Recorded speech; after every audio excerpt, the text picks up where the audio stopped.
Hi guys, current affairs funda में आप सभी का स्वागत है। मैं हूं आपके साथ अभिषेक शर्मा और इस वीडियो में हम 28 जून तक के सभी इंपॉर्टेंट करंट अफेयर्स कवर करने वाले हैं। हमेशा की तरह आप वीडियो को अंत तक जरूर देखिएगा, काफ़ी कुछ आज भी आपको जानने के लिए मिलेगा।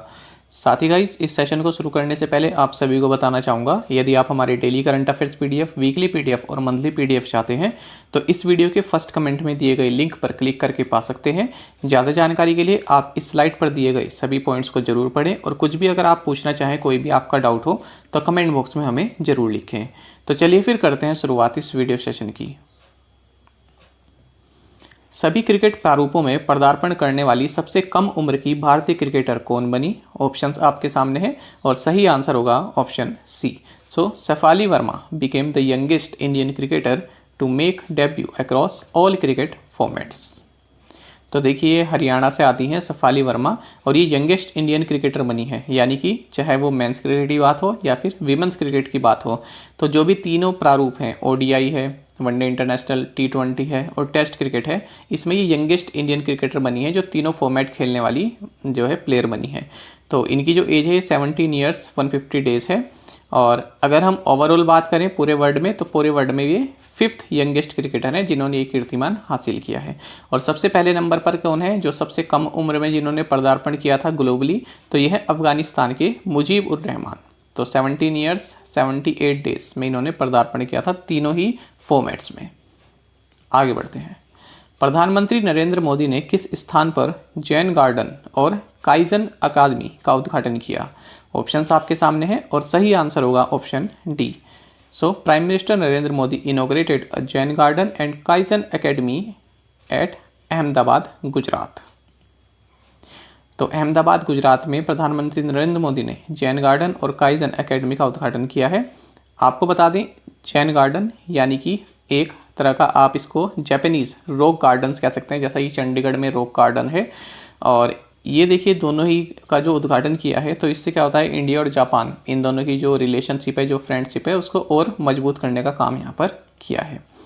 अगर हम बात करें देखिए काइजन की, देखिए जो ये जैन है, तो जैन का मतलब आप कह सकते हैं जैसे हमारे यहाँ ध्यान लगाना होता है, इसी तरह से यहाँ पर जैन का मतलब ध्यान होता है। काइजन इसका मतलब होता है चेंज फॉर द बेटर और कॉन्टिन्यूस इम्प्रूवमेंट। तो ये एक जापानीज़ बिजनेस फिलॉसफी है जिसके थ्रू कोई भी सिस्टम या ऑर्गेनाइजेशन की एफिशिएंसी बढ़ा सकते हैं और एम्प्लॉयज़ की जो प्रोडक्टिविटी है उसको भी बढ़ाया जा सकता है।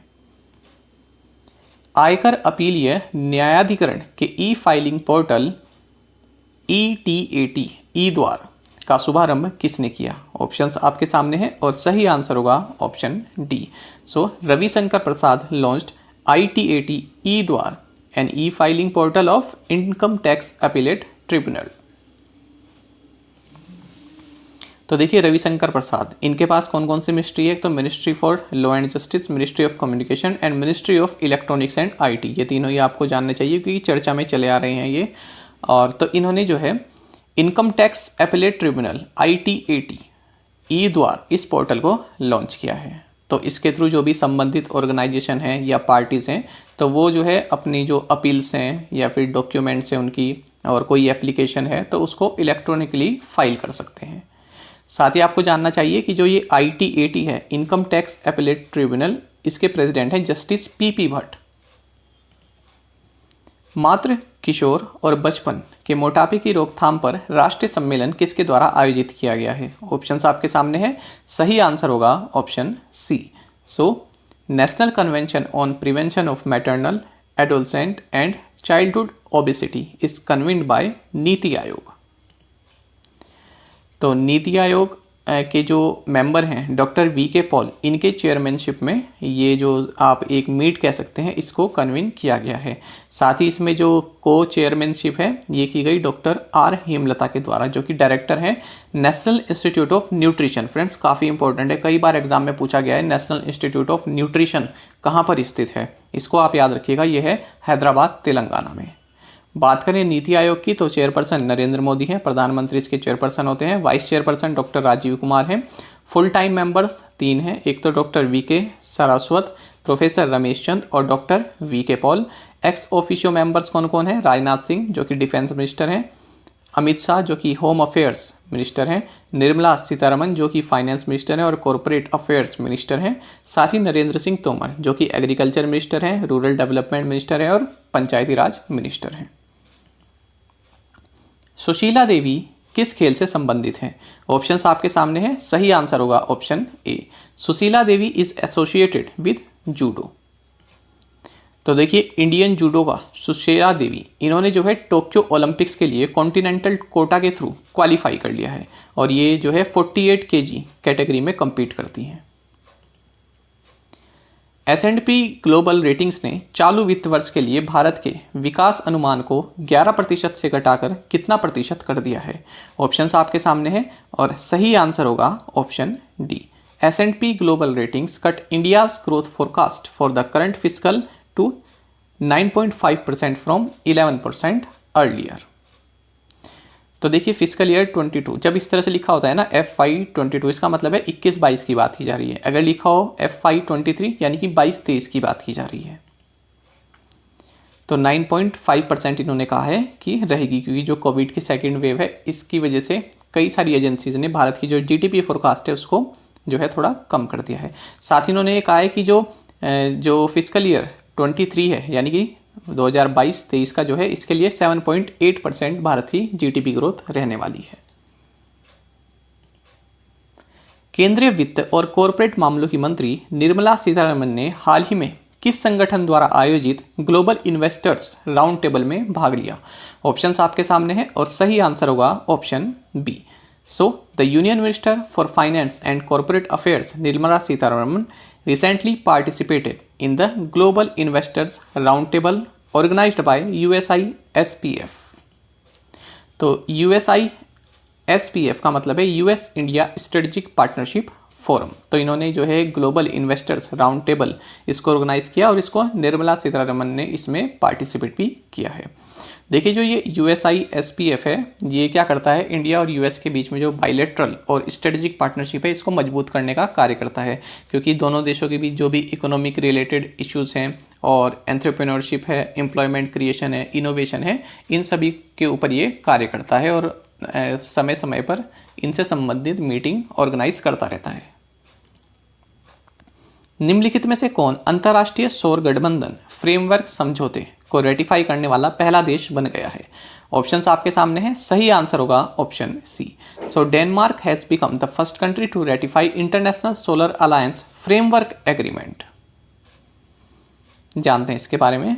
तो देखिए कि इस बार क्या हुआ था, 8 जनवरी 2021 को इसमें अमेंडमेंट किया गया था। अमेंडमेंट कई तरह से किए गए थे, मतलब कई सारी क्लॉज इसमें ऐड की गई थी, जिनमें ये था कि जो इंटरनेशनल सोलर अलायंस है इसको जो है पूरे सभी देशों के लिए इसको ओपन कर दिया जाता है। तो उसके बाद से डेनमार्क जो है फर्स्ट कंट्री बन गया है जिसने इसको रेटिफाई किया है। और इंटरनेशनल सोलर अलायंस आप जानते हैं कि ये जो है भारत द्वारा इनिशिएट किया गया था, भारत और फ्रांस द्वारा। और इसमें जो है आप ये कह सकते हैं इसका उद्देश्य ऐसे देश जो आंशिक तौर पर कर्क रेखा और मकर रेखा के मार्ग में पड़ते हैं, इनको एक मंच पर लाना है जो रिन्यूएबल एनर्जी और ग्रीन एनर्जी का समर्थन करते हों। तो इसमें जो है फ्रांस की ओर से भी काफ़ी फंडिंग दी जाती है उन कंट्रीज़ को जो कि सोलर पावर प्लांट्स वगैरह अपने यहाँ लगाना चाहते हैं। बात करें अगर हम इंटरनेशनल सोलर अलायंस की, तो इसका हेडक्वार्टर्स गुरुग्राम हरियाणा में है और इसके डायरेक्टर जनरल अजय माथुर हैं। अगर हम डेनमार्क की बात करें तो इसकी कैपिटल कोपेनहेगन है और करेंसी है दानिश क्रोन। निम्नलिखित में से कौन अपने एनर्जी कॉम्पैक्ट लक्ष्यों की घोषणा करने वाली भारत की पहली ऊर्जा कंपनी बन गई है? सही आंसर होगा option C. So NTPC has become the first energy company in India to declare its energy compact goals. तो NTPC लिमिटेड जो कि इंडिया की लार्जेस्ट पावर जनरेटिंग कंपनी है और मिनिस्ट्री ऑफ पावर के अंतर्गत आती है, तो इसने जो है United Nation high level dialogue on energy, इसके तहत अपने एनर्जी कॉम्पैक्ट गोल्स को डिक्लेयर किया है। तो किस तरह के गोल्स इसने डिक्लेयर किए हैं? इसने कहा है कि 2032 तक हम 60 gigawatt renewable energy capacity install करेंगे। साथ ही 2032 तक जो हमारा नेट एनर्जी इंटेंसिटी है इसको हम 10% से रिड्यूस करेंगे। साथ ही आपको जानना चाहिए NTPC के chairman and managing director Gurdeep Singh हैं और इसका हेडक्वार्टर्स न्यू दिल्ली में है। अंतर्राष्ट्रीय श्रम संगठन ILO के शासी निकाय का अध्यक्ष कौन सा देश है? ऑप्शंस आपके सामने है, सही आंसर होगा option C. So Sweden is the current chair of governing body of International Labour Organisation. देखिए किस वजह से यहाँ न्यूज़ में है, ये क्यों MCQA बनाया गया है। India's term at chairperson of governing body of International Labour Organisation comes to an end. तो जानते हैं देखिए क्या मतलब है। देखिए जो ministry of labour and employment है, इसके जो सेक्रेटरी हैं अपूर्व चंद्र, तो ये अब तक जो इंटरनेशनल लेबर ऑर्गेनाइजेशन ILO है, इसके गवर्निंग बॉडी के अध्यक्ष के रूप में कार्य कर रहे थे अक्टूबर 2020 से, और अब जून 2021 में इनका कार्यकाल ये समाप्त हो गया है। अब इन्होंने इस रिस्पॉन्सिबिलिटी जो स्वीडन की जो परमानेंट रिप्रेजेंटेटिव हैं यूनाइटेड नेशंस के ऑफिस में जेनेवा में, एना जार्डफेल्ड, इनको ये रिस्पॉन्सिबिलिटी दे दी है। बात करें फ्रेंड्स ILO की, तो यहाँ से क्वेश्चन आपके एग्जाम में पूछ लिया जाता है। इंटरनेशनल लेबर ऑर्गेनाइजेशन पूछा जाता है कि इसकी जो स्थापना है ये किस वर्ष हुई थी, तो 1919 में हुई थी, क्योंकि देखिए काफ़ी पुराना ऑर्गेनाइजेशन है, ठीक है, तो इसके लिए ये पूछ ले जाते हैं 1919 में। डायरेक्टर जनरल गाय राइडर हैं और मेंबर्स हैं इसके 187। साथ ही हेडक्वार्टर्स इसका जेनेवा स्विट्जरलैंड में है। किस IIT ने ऑक्सीजन उत्पादन संयंत्रों के प्रबंधन पर एक ऑनलाइन पाठ्यक्रम शुरू किया है? ऑप्शंस आपके सामने हैं, सही आंसर होगा option B. So IIT Kanpur has launched an online course on managing oxygen generation plants. तो देखिए जो ऑक्सीजन प्रोडक्शन यूनिट्स होती हैं उनको किस तरह से ऑपरेट किया जाए, तो इसके लिए जो है IIT कानपुर ने एक प्रोग्राम लॉन्च किया है। निम्नलिखित में से किसने EPGS प्लेटफॉर्म लॉन्च किया? ऑप्शंस आपके सामने हैं, सही आंसर होगा option A. So LIC has launched EPGS platform. काफ़ी इंपॉर्टेंट क्वेश्चन है, बैंकिंग और SSC जो भी एग्जाम है सबके लिए काफ़ी इंपॉर्टेंट क्वेश्चन है। तो देखिए LIC ऑफ इंडिया ने एक नया centralised web based IT platform अपने ग्रुप बिजनेस ऑपरेशंस के लिए लॉन्च किया है और इसका नाम है EPGS। और देखिए जो LIC के चेयरमैन है MR कुमार, तो इन्होंने इसको इनोग्रेट किया है कहाँ पर, जो मुंबई में इनका जो सेंट्रल ऑफिस है योगाक्षेमा, यहाँ पर योगाक्षेमा, तो यहाँ पर इसको इनोग्रेट किया है। तो याद रखिएगा चेयरमैन कौन है, MR कुमार। और देखिए तो इस पोर्टल के थ्रू जो पहली रिसीट निकल कर आई है वो इन्होंने सौंपी है IDBI बैंक के managing director and CEO Rakesh Sharma को। आपको जानना चाहिए IDBI बैंक ये LIC की ही एक सब्सिडरी फर्म है। LIC की अगर हम बात करें तो 1 सितंबर 1956 को इसकी स्थापना की गई थी। और आपके एग्जाम में चाहे SSC में तो कई बार पूछा गया है ये क्वेश्चन। जो इसका स्लोगन है, पहले तो ये पूछा जाता है कि स्लोगन किस ऑर्गेनाइजेशन का है, योगक्षेमम व्याम्यहम, जिसका मतलब your welfare is our responsibility, ये इंग्लिश में इसका मतलब होता है। तो ये LIC का स्लोगन है। दूसरा क्वेश्चन ये पूछा जाता है कि ये कहाँ से लिया गया है, तो ये भगवत गीता के 9th चैप्टर से लिया गया है। क्वेश्चन ऑप्शंस में आ जाता है कि क्या ऋग्वेद से लिया गया है या भगवत गीता से लिया गया है, तो इस तरह से क्वेश्चन बन जाता है और पूछा भी गया है, तो याद रखिएगा आप इस चीज़ को। किस IIT ने स्टार्टअप और जोखिम वित्त पोषण पर एक शोध केंद्र शुरू किया है? ऑप्शंस आपके सामने हैं, सही आंसर होगा option B. So IIT Madras has launched a research centre on startups and risk financing. तो देखिए सेंटर का नाम क्या है, centre for research on startups and risk financing, CREST. तो ये लॉन्च किया है IIT मद्रास ने। कैबिनेट ने कर यानी कि टैक्स सूचनाओं के आदान प्रदान के लिए भारत और किस देश के बीच एक समझौते को मंजूरी दी है? ऑप्शंस आपके सामने हैं और सही आंसर होगा option D. So the cabinet approved an agreement between India and Saint Vincent and the Grenadines for the exchange of tax information. So देखिए टैक्स इन्फॉर्मेशन यानी कि एक दूसरे कंट्री के बीच में जो भी टैक्स रिलेटेड मुद्दे जो हैं, तो उससे रिलेटेड इन्फॉर्मेशन एक दोनों के बीच में जो है शेयर किए जा सकते हैं। क्योंकि इससे पहले इंडिया और इस जो ये Saint Vincent and the Grenadines ये है, इनके बीच में ऐसा एग्रीमेंट नहीं था। साथ ही आपको जानना चाहिए जो ये Saint Vincent and the Grenadines है, ये एक कैरेबियन सी में आइलैंड कंट्री है और इसकी कैपिटल किंग्सटाउन है और यहाँ की करेंसी है ईस्टर्न कैरिबियन डॉलर। ये आप देख सकते हैं कैरिबियन सी में है। Tata the global corporation that built Indian capitalism नामक पुस्तक के लेखक कौन है? ऑप्शंस आपके सामने हैं। सही आंसर होगा option D. So Tata the global corporation that build Indian capitalism, इसके उत्तर हैं मिर्शिया रियानो। काफ़ी इंपॉर्टेंट बुक है आपके एग्जाम पॉइंट ऑफ व्यू से। स्टायरियन ग्रां प्री किसने जीता? सही आंसर होगा option D. So max Verstappen won the Styrian grand pre. तो देखिए रेड बुल के लिए जो है कार रेसिंग में पार्टिसिपेट करते हैं और बेल्जियम के हैं, तो इन्होंने जीता है स्टायरियन ग्रां प्री जो कि ऑस्ट्रिया वियना में आयोजित किया गया। अब देख लेते हैं फ्रेंड्स प्रीवियस असाइनमेंट क्वेश्चंस के answer. Tajinder Toor is associated with which sport? Answer is shot put. देखिए यहाँ पर आप हेडिंग देख सकते हैं किस लिए न्यूज़ में है।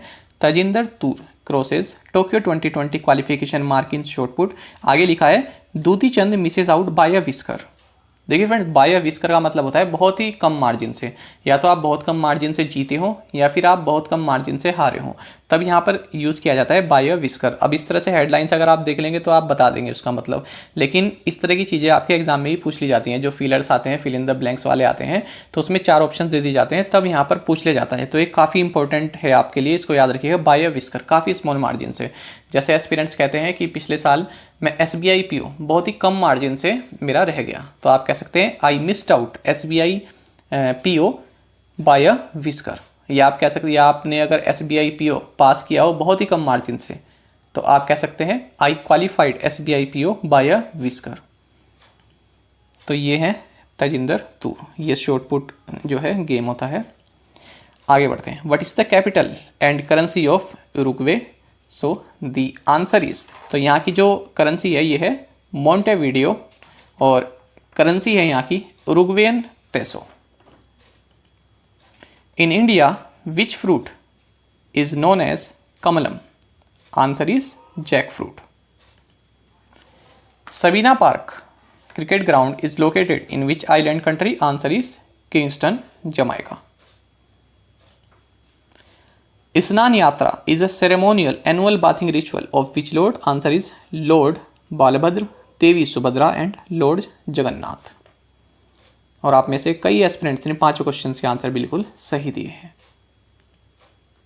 अब देख लेते हैं आज के असाइनमेंट क्वेश्चंस। और फ्रेंड्स अगर आपको हमारा कंटेंट अच्छा लगता है, हमारा एक्सप्लेनेशन अच्छा लगता है, तो आप वीडियो को लाइक जरूर किया कीजिए। What is the capital and currency of Argentina? तो देखिए हम साउथ अमेरिका की कंट्रीज़ जो है डिस्कस कर रहे हैं, आपको याद होगा और आपको अच्छे से याद भी हो रही होंगी। तो अब तक हम वेनेजुएला भी देख सकें, कोलंबिया हमने कर लिया है, इक्वाडोर कर लिया है, पेरू कर लिया है, ठीक है, उरुग्वे कर लिया है। तो अब नंबर है अर्जेंटीना का। Who is the author of the book titled star gazing the players in my life? Which country has banned Binance, one of the world's biggest crypto exchanges? Kodiyatam is a traditional performing art form and Sanskrit theatre in which state? Manu Bakar, Yashaswini Singh Deswal and Rahi Sarnowat are associated with which sport? तो friends 5 questions के answer आप हमें comment box में जरूर बताइएगा। अगर आपको एक क्वेश्चन का आंसर भी आता है तो वो भी आप हमें कमेंट बॉक्स में जरूर से बताया कीजिए। साथ ही गाइस आप सभी करंट अफेयर्स फंडा को टेलीग्राम पर भी ज्वाइन कर सकते हैं। यहाँ पर रेगुलर वीडियो अपडेट्स और करंट क्विजेस हम आप सभी के लिए डालते हैं। साथ ही डिस्कशन ग्रुप में आप किसी भी क्वेश्चन का सॉल्यूशन पा सकते हैं। फ्रेंड्स यहाँ पर हमारे करंट अफेयर्स की प्लेलिस्ट दी गई है, इसको आप जरूर देखें और अपने दोस्तों के साथ, फेलो एस्पिरेंट्स के साथ शेयर जरूर करें। और कमेंट बॉक्स में जरूर बताइएगा कि आपको ये वीडियो सेशन आज का हमारा कैसा लगा। Thank you guys.